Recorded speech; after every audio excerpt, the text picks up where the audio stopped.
Hello, welcome to Beau Hannam Guitars. Today I'm going to be talking about how to get the veneer. The best way to do this. There are a couple of ways. Normally I'd show you how I used to do it, but I just won't bother because I'll just show you the best way to do it. Any wide tape, I don't know how wide that is, 1.5 inches or 1.25 inches or something. I'll start with this side.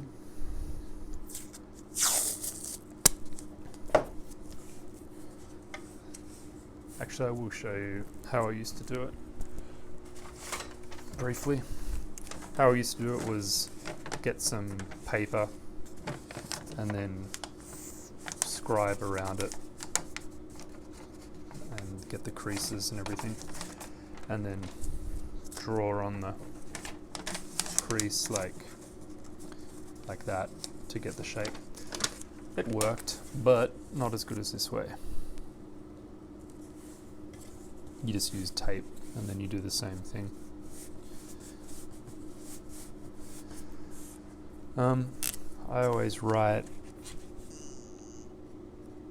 top, and then, just because we used to do this at Gelée guitars, an arrow always means towards the butt.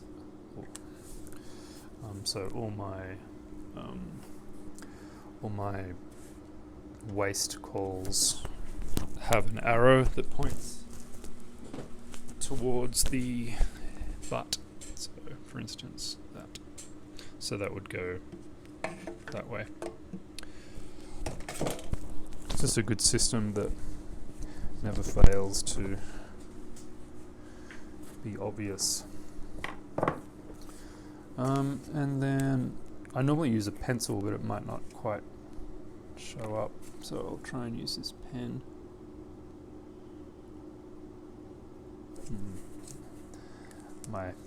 My tip isn't big enough, which is, I get that a lot.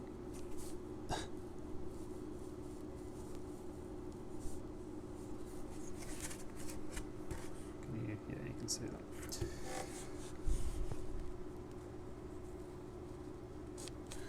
So obviously do this after you've shaped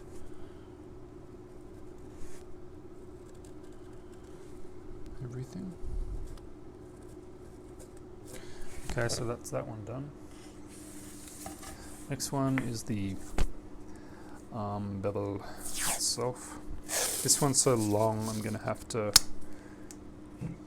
use 2 bits of tape.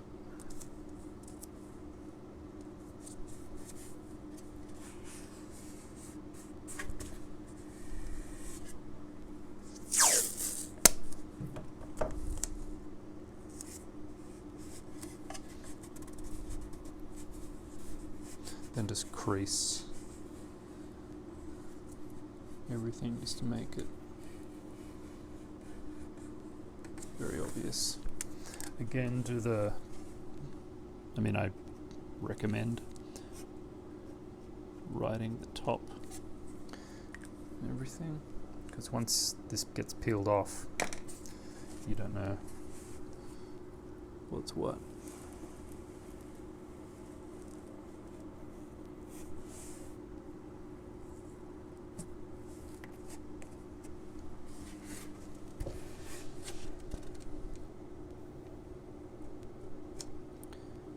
This ukulele is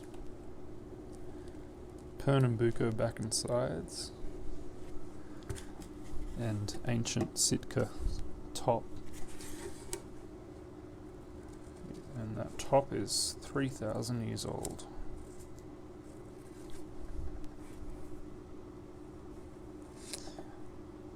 Actually, a different way to say that is this top was carbon dated to 3,000 years old, or to 3,000 years ago. So I'm not sure if I guess it fell down 3,000 years ago, so it's older than that. So this is this has got ebony bindings, and this is the veneer that I'll be using. It's actually dyed pear, and I think I got this from John Bogdanovich. Anyway, peel this off.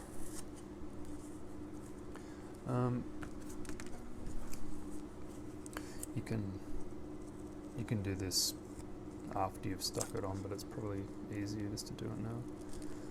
Just roughly trim around and just leave, a little bit.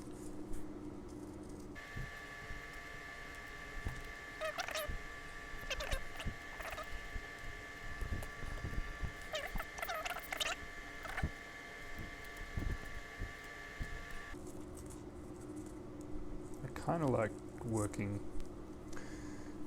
in real time on videos because it shows others how long it takes to get stuff done in Luthier, which I think is an important element. If you sort of skip through stuff or fast forward it, you lose knowledge.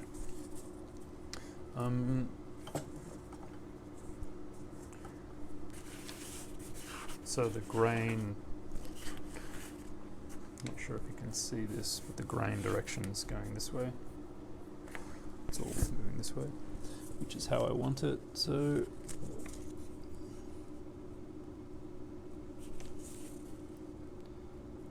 we don't want to waste any of this veneer because it's expensive stuff. So just try and position it, as best you can. And then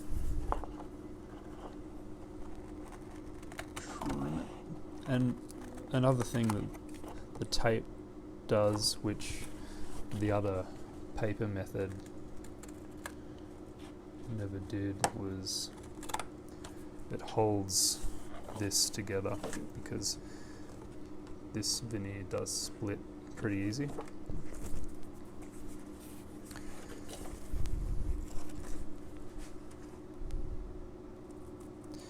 And when you are bending this and gluing it, the tape also holds it together nicely. Just stops the splits from progressing. And if they do progress, the tape holds them together until you can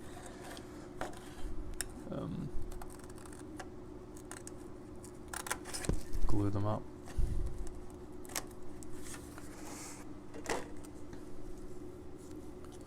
So that's that.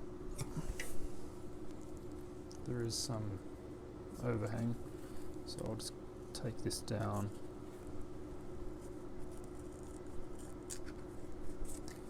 Got to be mindful of where the grain is going.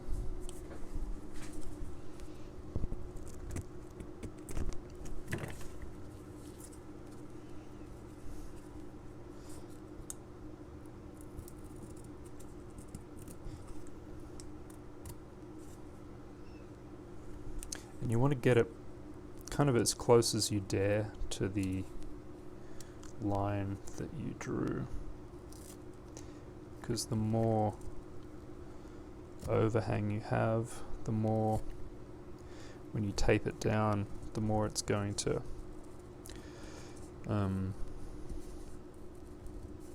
buckle the edges. Because when you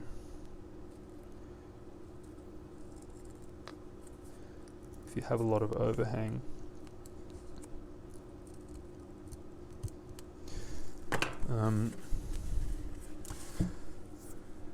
just say the bevel's this big, you've cut something this big, which is obviously huge. When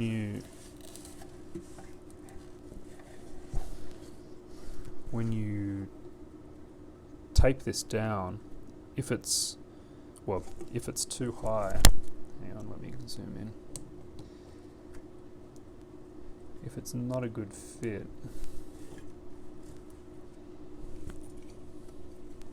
it's going to do this.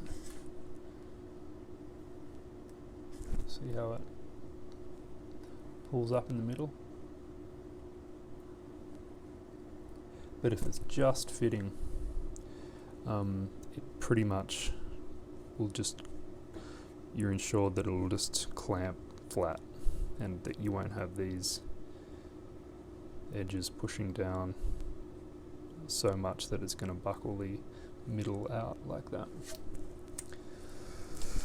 Hope that makes sense.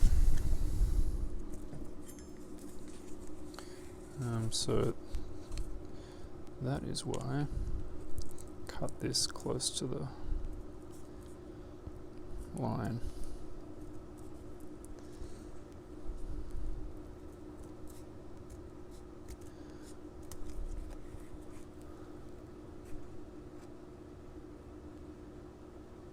Within about, within 2 mil. And so this next one,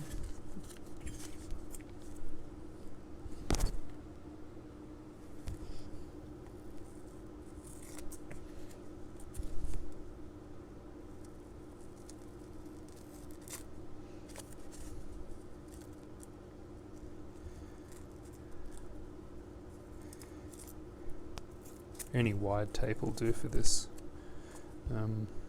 This green frog tape's pretty low tack. I think this might be the 21-day release stuff, I can't remember. I think there's yellow stuff which is 60-day release, can't remember. But just any tape. And low tack is probably a decent idea because you don't want any fibers to be pulling out. So with this,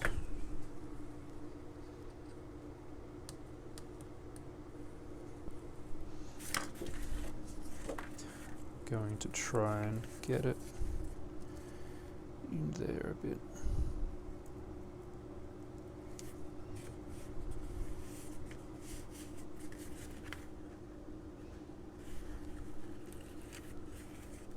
That's a bit close to the bone.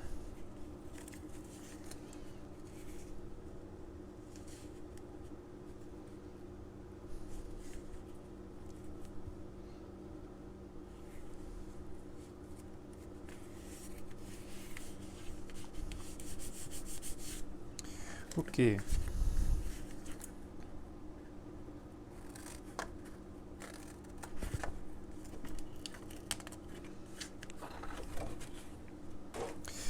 So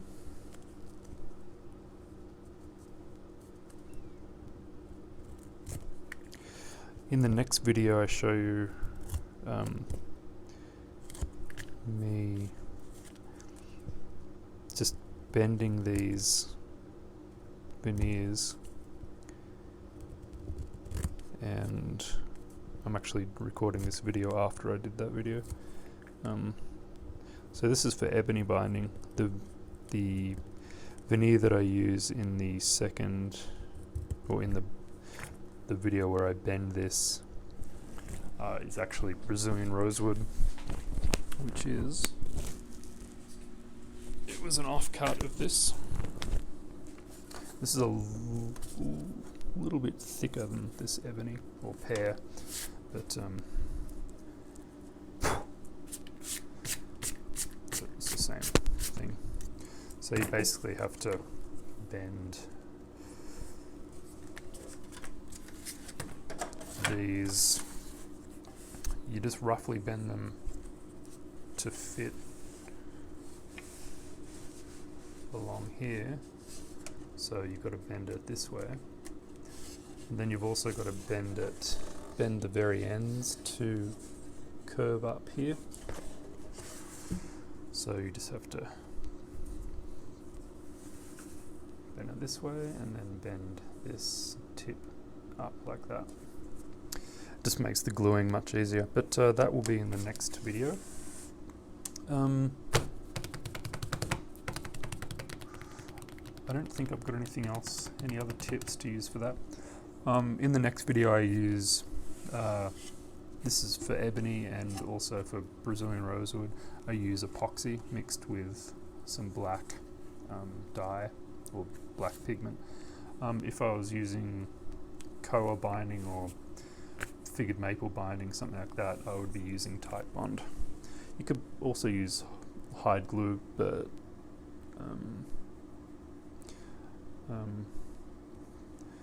I probably would prefer Titebond just because it takes a little while to tape this down when it's glued, tape it down, and to set it in place, because you have to get that, depending on how close you cut this, you have to get it quite accurate. There's another way to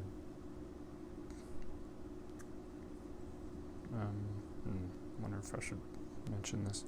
There's another way to glue this on, but I'm not going to reveal that because I learnt that from an arm bevel video, Kent Everett's arm bevel video, and I don't think it would be appropriate for me to tell you that because I learnt that trick off that video, and that's an excellent video and I recommend that.